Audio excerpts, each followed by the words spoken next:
Olá, seja você muito bem-vindo a mais um Câmara Debate.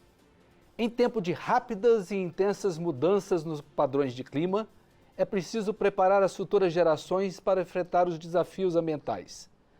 Mas como levar essa questão para a sala de aula? Especialistas ouvidos em audiência pública, aqui na Comissão de Legislação Participativa, defenderam que a educação climática deve ser integrada às demais disciplinas do currículo escolar e não oferecida como conteúdo isolado. Mas afinal, o que é educação climática? Esse novo termo que começa a fazer parte do nosso cotidiano. Eu sou William França e para tratar das especificidades e do cuidado didático que o tema merece, eu recebo o deputado Chico Alencar, do PSOL do Rio de Janeiro, e o deputado professor Reginaldo Veras, do PV do Distrito Federal. Senhores, sejam bem-vindos ao Câmara Debate.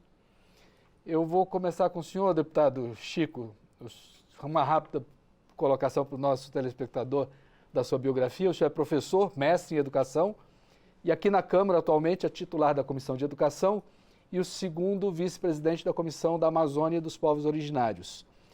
Também é suplente na Comissão de Legislação Participativa e na Comissão de Constituição e Justiça.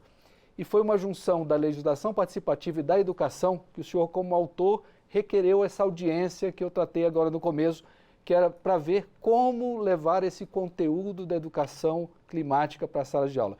Queria que o senhor começasse dando como foi essa audiência pública? Foi uma audiência muito rica, com diferentes setores representados para falar sobre a importância de nós, seres humanos, nos situarmos no planeta que vive um colapso, vive uma profunda crise de destino, porque o cuidado com a casa comum é cada vez mais urgente. Aliás, pela primeira vez na história bimilenar da Igreja Católica, por exemplo, o Papa Francisco, fez há 8 anos uma carta encíclica magistral, Laudato Si, sobre o cuidado da casa comum, onde ele afirma uma concepção antropológica atualizada. O ser humano não é o dono de tudo, que dali tira o seu sustento sem qualquer critério, que exaure a natureza. Não, mas ele é o irmão de todas as coisas e é ele próprio parte da criação.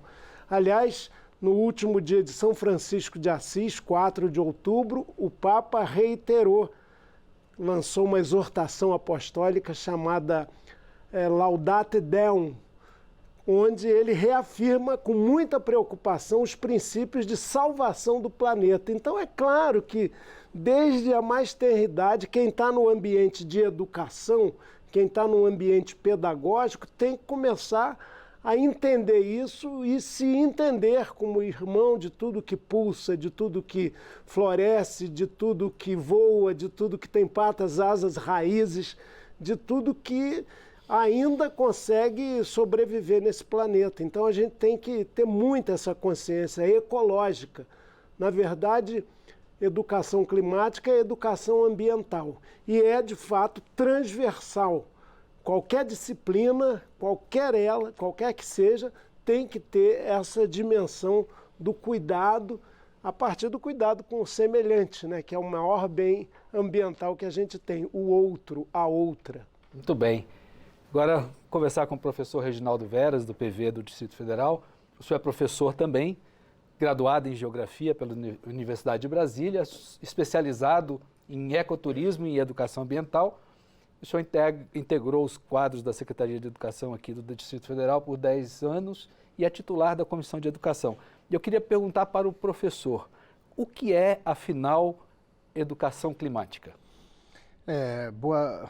Bom programa a todos, é um prazer estar aqui novamente e ao lado do meu mestre, nosso decano aqui, é sempre uma alegria ainda maior. Aí só peguei fazendo uma correção, na verdade eu ainda estou na Secretaria de Educação como professor, só licenciado para o exercício do mandato, e não são 10, são 30 anos de Secretaria de Educação, só para a gente fazer uma pequena correção. Muito bem. Veja bem, como o nosso deputado Chico Alencar já abordou, a educação climática é apenas uma nomenclatura para especificar algo maior, que é a educação ambiental, que inclusive é minha formação, né, de pós-graduação.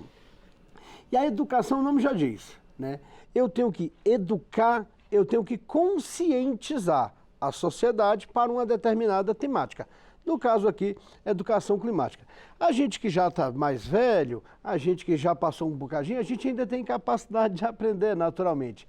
Mas a gente tem que tocar mesmo no coração das crianças, né? Já que o conceito de desenvolvimento sustentável diz que é produzir sem degradar o meio ambiente, utilizando os recursos naturais de forma racional, a fim de atender a demanda da atual geração, a fim de atender nossas demandas consumistas, sem comprometer a existência das futuras gerações. Então, quem vai ter que preservar as futuras gerações são as gerações atuais, de tal modo que se a gente educa bem com conscientização para a preservação, nós minimizaremos o problema no futuro.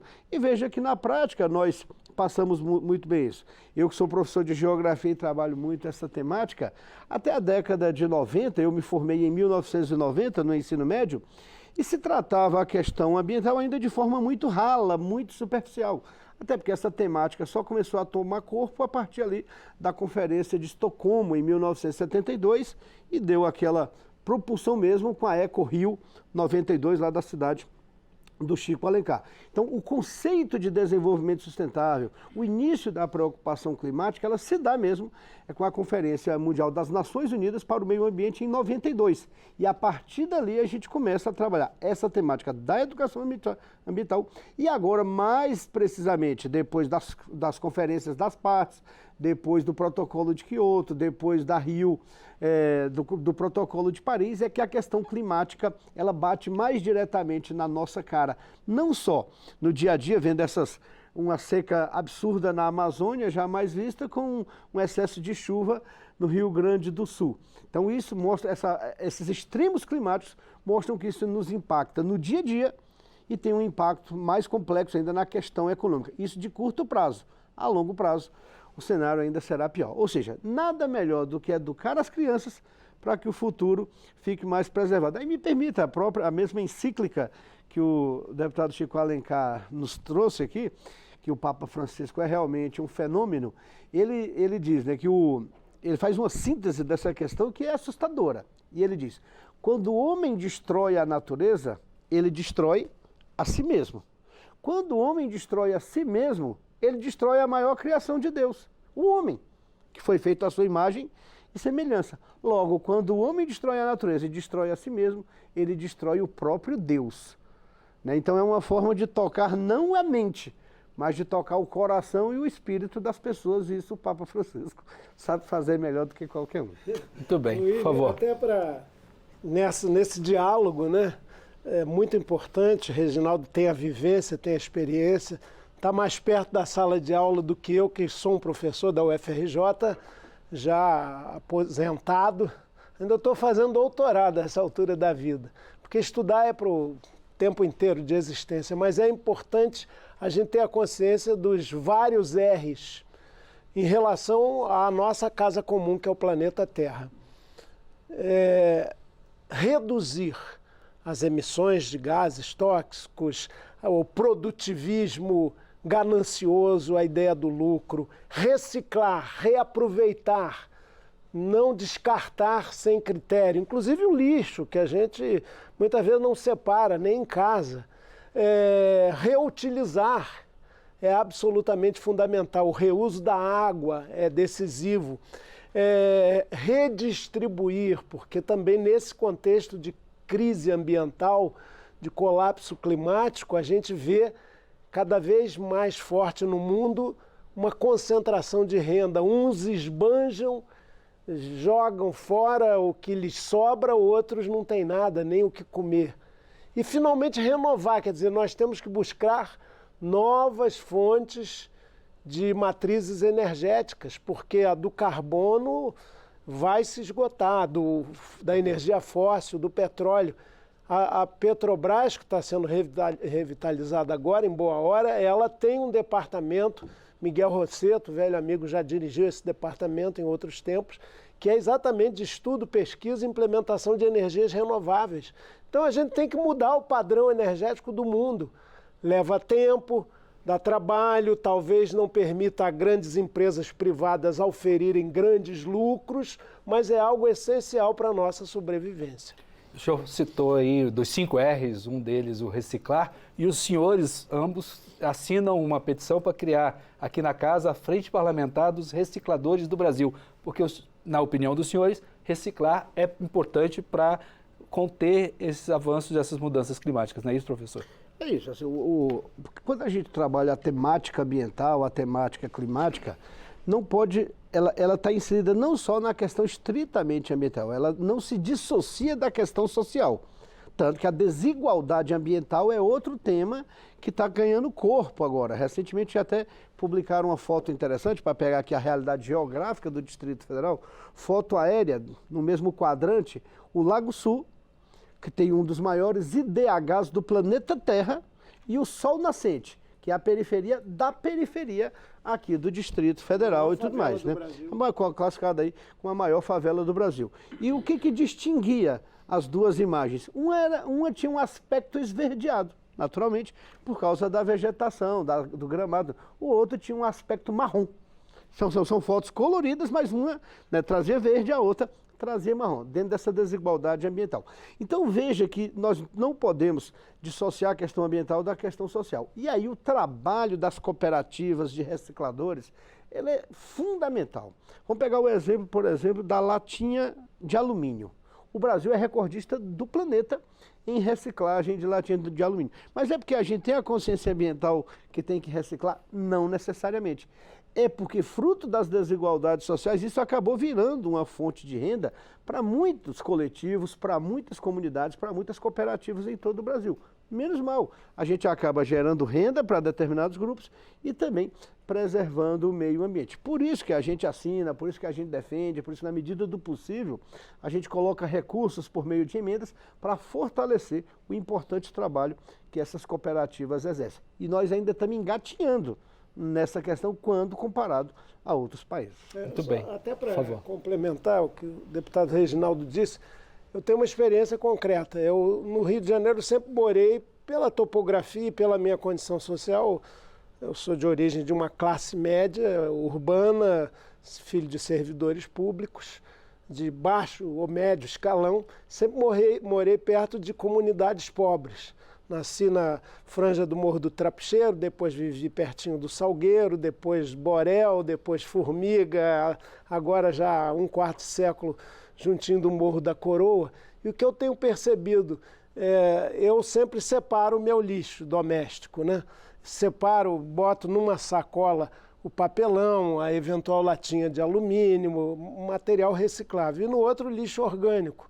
Tentei uma composteira, mas ficando aqui em Brasília, eu moro sozinho lá e fica difícil. De qualquer maneira, eu percebi que nos últimos anos, em torno de 5 anos, o meu lixo é sempre recolhido antes da coleta da Conlurb, da Companhia de Lixo, pelas pessoas. E elas, às vezes, sem a informação daquela casa ali, elas vão revirar o lixo orgânico até. Isso revela aquilo que Reginaldo falou. De um lado, essa reutilização importante, meios de reciclagem. Embora no caso do Rio de Janeiro, não sei aqui em Brasília, só 3% do lixo produzido pela cidade, aquela imensidão, é reciclado efetivamente pelo aparato de Estado, pela prefeitura.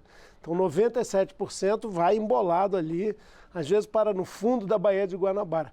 Por outro lado, revela a nossa crise social, cada vez mais profunda. As pessoas estão mexendo no lixo para sobreviver, para comer, para ter o pão de cada dia.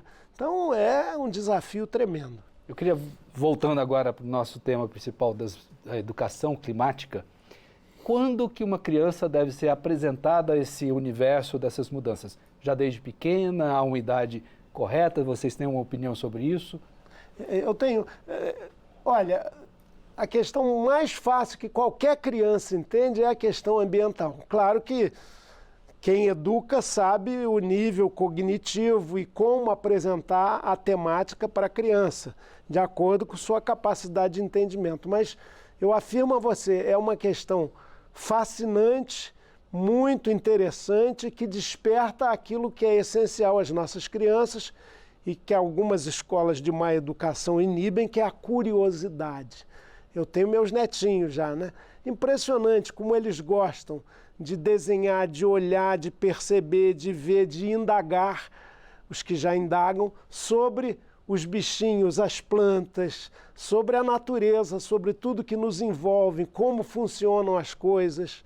Eles querem mergulhar nos oceanos, eles querem subir aos espaços siderais, eles querem viajar pelo mundo. Então, é gostoso, a questão ambiental atrai demais, em qualquer idade. Eu acho que desde que a gente nasce, a gente começa a registrar conhecimento, começa a fazer a leitura do mundo. Paulo Freire diz, a leitura do mundo precede a leitura da palavra, a curiosidade, o toque, a percepção, os cheiros. Então isso tudo é natureza, isso tudo é educação ambiental. Muito bem. Agora eu queria saber do senhor o seguinte, e os professores, como é que vamos colocar esses conceitos, toda essa mudança, toda essa questão no dia a dia dos professores e como formá-los? Eu queria saber do senhor. Olha só, primeiro, complementando um pouco aqui o que o deputado Chico Alencar falou, aquela velha ditado, né? Educar a criança para não punir o adulto. Né? Acho que essa sintetiza bem essa questão. E me permita, eu fui almoçar na casa de uma amiga esses dias, ela tem 2 filhas, e na hora lá eu fiquei de lavar a louça e tudo, e na hora de lavar a louça, separar os resíduos, eu tinha lá a lixeira, eu coloquei tudo junto. Ela, ei, essa casa tem regras, uma criança de 6 anos. Ei, essa casa tem regras. Esse é aqui, esse é acolá. Então, né, que já tinha lá os 2 pontos de separação, o orgânico e o reciclável. Essa casa tem regras. Então, eu sendo... Falando, 6 anos de idade, a filha dela. E eu sendo educado por ela ali naquele conceito. O que mostra que quando a gente ensina cedo, você consegue construir essas futuras gerações. O professorado brasileiro, salvo raríssimas exceções, ele é muito bem preparado para essa questão. Muito bem preparado para trabalhar a educação ambiental, e isso é uma das temáticas mais bem trabalhadas, principalmente nas séries iniciais. Desde a questão, na hora de lavar a mão, de economizar a água, desde as hortas que as escolas trabalham, a separação do lixo ali na própria sala de aula. Nosso professorado está trabalhado. Naturalmente, como qualquer outra área do conhecimento, e aquilo que a gente sempre defende para os nossos professores, o professor precisa de uma formação continuada. E essa formação continuada, ou ele faz por conta própria, ou o Estado banca. E a gente sabe que o Estado deixa a desejar, tanto que a gente vota projetos o tempo todo aqui na Câmara a respeito de valorização continuada dos profissionais. Mas nós temos bons profissionais preparados para trabalhar essa temática. O que nos falta muitas vezes, como sempre, é o recurso necessário para fazê-lo. Sendo que muitas das vezes o professor acaba construindo uma atividade, uma ação pedagógica, construindo um projeto concreto para trabalhar a questão ambiental e a questão climática, usando recursos do próprio bolso. Eu te daria 1 milhão de exemplos nas centenas de escolas que eu ando mensalmente e anualmente aqui no Distrito Federal. Muito bem. Eu queria trazer o assunto aqui para a nossa casa, para a Câmara dos Deputados. Em conjunto, a Câmara analisa mais ou menos 50 projetos de lei. Um deles prevê o Programa Nacional de Educação Climática nas escolas. Eu queria saber a opinião dos senhores. É preciso esse programa ou basta adequar a lei ambiental, que é de 99, que é o Plano Nacional de Educação Ambiental, ou há uma terceira vertente, que basta ajustar o Plano Nacional de Educação? Eu queria saber dos senhores, qual dessas leis mexer ou o que fazer? Por favor. Bom, William, nós estamos aí discutindo mais um Plano Nacional de Educação, decenal. É muito importante as grandes metas, o que a gente tem que cumprir, porque você mencionou, em algum momento nós aqui falamos sobre as conferências, acho que foi o Reginaldo, né? Sobre as conferências mundiais de meio ambiente, as COPs, vai ter uma no Catar daqui a pouco. Em 2025 em Belém, né? Isso, em Belém. Só que muitas vezes as metas não são atingidas. Para a redução do aquecimento, por exemplo. Os compromissos, os protocolos não são cumpridos rigorosamente. Então, nós temos que ter na nossa legislação um arcabouço ambiental atualizado, com a percepção dos desafios da hora. Agora, eu entendo que o efetivo para a escola não é tanto a lei que vem de fora, não é tanto o planejamento feito por legisladores, é o cotidiano da sala de aula, é cada unidade escolar com seu projeto político-pedagógico, onde aí sim a questão ambiental tem que estar inserida, tem que ser mordida, saboreada, sabor, pelos educandos, por quem educa, e aí sim a coisa vai andar. Eu concordo com o Reginaldo, a gente avança muito, tem muita experiência linda de escola de educação ambiental que a gente nem percebe aqui. Então a legislação, sim, ela existe, ela é necessária, ela precisa ser atualizada. Agora, a gente não pode inventar disciplinas de cima para baixo, impor às escolas um currículo determinado. A gente pode trabalhar em grandes temas e, sobretudo, dar equipamentos de atualização para o professorado, para que eles possam, dentro da sua carga horária pesada, ter tempo para estudo, para pesquisa, para se atualizar. Muito bem. E a sua opinião?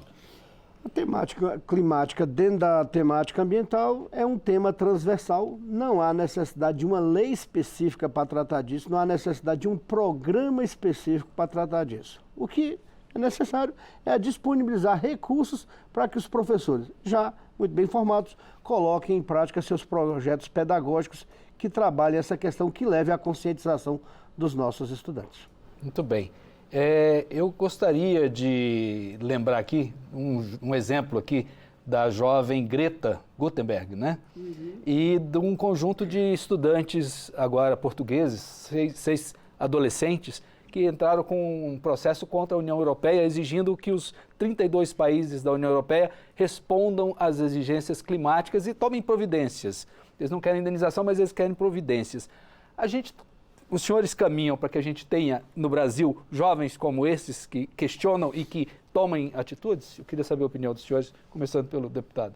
Olha, com o exemplo da Greta, que ficou famosa no mundo inteiro, e muitos outros anônimos, talvez, jovenzinhos, com a preocupação com o seu próprio futuro. É muito bonito, é muito comovente. E ela foi, em alguns momentos, ridicularizada por autoridades, por uns marmanjos do poder, inclusive aqui no Brasil, de maneira torpe, torta, precária. E eu vejo assim com muita esperança quando a juventude, primeiro, se une em torno de uma causa comum. Ninguém está ali preocupado com o seu próprio consumo, com o seu bem-estar individual. Está pensando em causas coletivas. No mundo capitalista, que estimula muito o ego, o individualismo, o consumismo, isso é um sinal tremendo de esperança. E no Brasil, eu não espero que venham novas Gretas, não. Eu sei que existem, vejo aqui inclusive em visitas à Câmara, essa semana mesmo teve, escolas onde essa consciência aguda da criançada, dos adolescentes, aparece quando... Invariavelmente, quando tem a oportunidade de conversar com deputados, em 5, 10 perguntas, 2 ou 3 têm a ver com a questão ambiental. Essa consciência, talvez exatamente pelo colapso, ela está muito aguda, está crescendo, né? E as novas gerações têm que se preocupar com o seu futuro, sim. É muito fundamental. Senão a gente deixa de existir como espécie. É possível, hein? Não é impossível, não. Sua opinião, por favor. A gente pode ver duas vertentes. Primeiro, como pensar na defesa do meio ambiente quando muitas vezes não tem nem o que se comer? Então a gente não pode separar essa questão ambiental da desigualdade social. Isso é importante, não dá para a gente exigir uma juventude preocupada com a questão ambiental, quando a preocupação às vezes dela é comer, é subsistir, é ter capacidade de chegar à escola e tudo mais. Mas de toda forma, apesar dessas desigualdades, a gente já está construindo uma geração que se preocupa com essas questões. Um caso recente aqui da Câmara, que um vídeo que me chegou até pedindo que uma jovem deficiente visual veio visitar a Câmara e cá entre nós, a nossa estrutura físico-predial, ela é incapaz de atender um deficiente visual. E a criança estava protestando por isso. Não tinha piso tátil, não tinha nada. Fica aqui o recado para nós parlamentares, quando a gente não cuida da nossa própria casa. E se você andar pelos corredores aqui da Câmara, ou até por nossas repartições, nós não temos aqui as lixeiras para fazer a divisão do lixo. do resíduo sólido. Não tem a parte orgânica, não tem a parte do plástico, não tem. Ou seja, nós somos legisladores, nós criamos as leis, nós, em tese, temos que estabelecer o regramento para o futuro do país, mas, concretamente, nem nós estamos praticando. E uma criança nos chama a atenção para uma causa igual a essa. Então, nós já temos nossas gretas, com as suas limitações, com a realidade brasileira, mas nós já estamos construindo uma juventude que pensa na questão ambiental e na questão climática. Muito bem. Senhores, só me resta agradecer muito a participação, nosso tempo já está limitado, e eu gostaria de agradecer. 30 segundos, encerramento, por favor. Eu vou no lema franciscano, viver mais simplesmente, para que simplesmente todos possam viver. Então é austeridade, cuidado, sem supérfluo e muita consciência aguda de solidariedade humana pelo futuro do planeta. Muitíssimo obrigado. O senhor? Eu fico aqui com o lema de uma escritora americana. É possível produzir e preservar o meio ambiente ao mesmo tempo. Muito bem. Senhores, muito obrigado. Eu conversei com o deputado Chico Alencar, do PSOL do Rio de Janeiro, e com o deputado professor Reginaldo Veras, do PV do Distrito Federal, sobre os desafios de levar para as salas de aula os temas relacionados às mudanças climáticas. Quer saber mais sobre esse tema? Acesse o nosso portal na internet, câmara.leg.br, e também as nossas redes sociais. Para rever esta entrevista, busque o canal da Câmara no YouTube. Novamente, muito obrigado por sua atenção.